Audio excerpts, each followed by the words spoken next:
Assalamualaikum warahmatullahi wabarakatuh. Perkenalkan, nama saya Nova Husniatul Habibah dengan NIM 2021 69110008. Saya adalah mahasiswi Fakultas Psikologi semester 1 kelas 1A Universitas Yudharta Pasuruan. Di sini saya akan mengulas dan mempresentasikan tugas pembuatan makalah sebagai pemenuhan nilai mata kuliah Bahasa Indonesia. Makalah ini berjudul Bahasa dan Psikologi. Berikut adalah susunan makalah berjudul Bahasa dan Psikologi. Kata pengantar.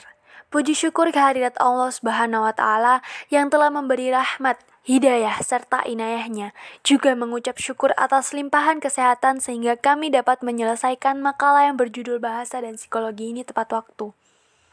Shalawat beserta salam semoga tetap dan selalu tercurahkan pada Nabi Muhammad SAW yang kita harapkan syafaatnya di akhirat kelak. Ucapan terima kasih yang pertama dan paling utama kami tujukan kepada Ibu Nikmatul Izzah, Magister Pendidikan selaku dosen pembimbing dalam mata kuliah ini. Beliau tak pernah bosan membagi ilmu kepada kami walau dengan keterbatasan ruang saat ini karena masih belum mampu melaksanakan pembelajaran secara offline. Begitupun seterusnya. Akhir kata kami sampaikan semoga makalah ini bisa bermanfaat dan memberi ilmu baru bagi seluruh pembaca. Sekian. Sumber Suko 29 Desember 2021. Nova Husniatul Habibah. Isi Bab 1 Pendahuluan yang meliputi 1.1 Latar belakang, 1.2 Rumusan masalah, 1.3 Tujuan. Bab 2 Pembahasan 2.1 Pengertian bahasa, 2.2 Pengertian psikologi, 2.3 Kegunaan bahasa dalam ilmu psikologi. Bab 3 Penutup, yaitu meliputi 3.1 Kesimpulan, dan selanjutnya daftar pustaka. 1. Pendahuluan, latar belakang. Bahasa merupakan kemampuan yang dimiliki manusia untuk berkomunikasi dengan manusia lain. Dengan begitu, bahasa adalah hal yang paling utama muncul sebagai perantara dua manusia atau lebih. Setiap apa saja yang dilakukan pasti akan berhubungan dengan bahasa itu sendiri, entah itu dengan bahasa tulis, bahasa lisan, atau bahkan bahasa tubuh. Sedangkan dalam ilmu psikologi, mempelajari tentang mind and soul, bukan hanya jiwa, tapi juga bagaimana cara orang berpikir. Proses mengenai pikiran ini biasanya disebut kognitif. Supaya lebih dimengerti, kognitif ini berusaha menjelaskan hal-hal seperti persepsi, memori, kreativitas, problem solving, dan masih banyak lagi, termasuk berusaha menjelaskan tentang bahasa atau kebahasaan. Jadi bisa dibilang bahasa adalah bagian dari ilmu psikologi, sebab psikologi mengajarkan bagaimana bahasa membentuk pikiran seseorang mengenai seseorang yang lain. Rumusan masalah. Berdasarkan latar belakang masalah, maka dapat dirumuskan suatu pokok masalah yang kemudian disusun dalam bentuk pertanyaan sebagai berikut. 1. Apa itu bahasa? 2. Apa itu ilmu psikologi? 3. Apa contoh dari kegunaan bahasa dalam ilmu psikologi? Tujuan 1. Untuk memenuhi nilai tugas mata kuliah Bahasa Indonesia.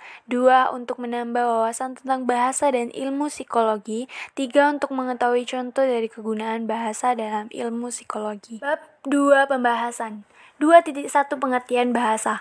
Bahasa menurut Kamus Besar Bahasa Indonesia adalah sistem lambang bunyi arbitrer. Arbitrer adalah sewenang-wenang atau mana suka yang digunakan oleh anggota suatu masyarakat untuk bekerja sama, berinteraksi, dan mengidentifikasikan diri. Bahasa juga berarti sebagai percakapan atau perkataan yang baik, tingkah laku, dan sopan santun. Sejak zaman hominin, bahasa diperkirakan mulai secara bertahap mengubah komunikasi antar primata. Primata kemudian mulai memperoleh kemampuan untuk membentuk suatu teori pikiran dan intensionalitas. Ada yang tahu primata itu apa? Primata adalah mamalia darat bertubuh kecil yang beradaptasi untuk hidup di pepohonan hutan tropis.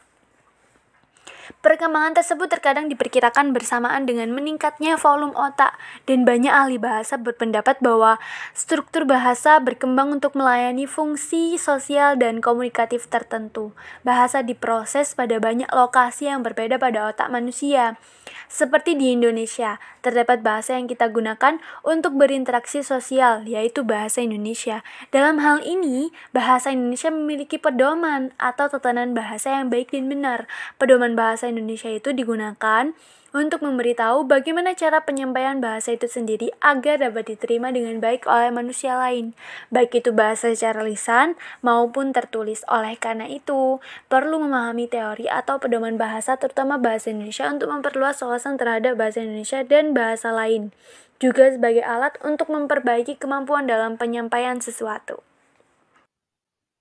2.2 Pengertian psikologi. Psikologi menurut Kamus Besar Bahasa Indonesia adalah ilmu yang berkaitan dengan proses mental, baik normal maupun abnormal, dan pengaruhnya pada perilaku. Juga disebutkan bahwa psikologi adalah ilmu pengetahuan tentang gejala dan kegiatan jiwa. Ilmu psikologi mempelajari berbagai faktor yang mempengaruhi tingkah laku manusia, seperti faktor tempat tinggal, keluarga, lingkungan sosial, genetik, dan sebagainya. Ilmu psikologi membantu seseorang yang mempelajarinya untuk lebih memahami kondisi orang lain sehingga membuat orang tersebut tidak mudah menghakimi orang lain. 2.3 Kegunaan bahasa dalam ilmu psikologi. Semua bidang keilmuan butuh mempelajari bahasa atau kebahasaan, bukan hanya ilmu psikologi. Sebagai mahasiswa, tentu pelajaran bahasa sangat dibutuhkan karena ilmu kebahasaan ini sangat penting digunakan untuk mempelajari tata cara pembuatan karya ilmiah. Salah satunya adalah makalah. Makalah seakan jadi hal yang paling sering ditemukan dalam ranah perkuliahan. Selain itu, seorang psikolog sebelum menyimpulkan tingkah laku seseorang juga perlu melakukan beberapa analisa dengan cara memberi beberapa tes untuk orang tertentu yang biasa kita sebut dengan klien. Tes psikologi ini sangat beragam, tergantung dengan kebutuhan klien saat itu. Dengan melakukan tes tersebut, seorang psikolog dapat memperoleh hasil dan dapat menyimpulkan apa yang sedang terjadi pada klien. Dan dalam hal ini, ilmu kebahasaan lah yang sangat diperlukan. Selain untuk penyusunan kesimpulan yang telah diambil, juga sebagai cara untuk mempermudah penyampaian pemahaman terhadap klien. Jadi, kegunaan bahasa dalam ilmu psikologi sangatlah penting, sebab kalimat yang disampaikan baik secara lisan maupun tertulis harus memenuhi pedoman bahasa Indonesia. Karena jika tidak, kalimat yang disampaikan tidak akan tersusun beraturan. Orang yang sedang mendengar atau membaca apa yang disampaikan pun tidak akan memahaminya dengan jelas.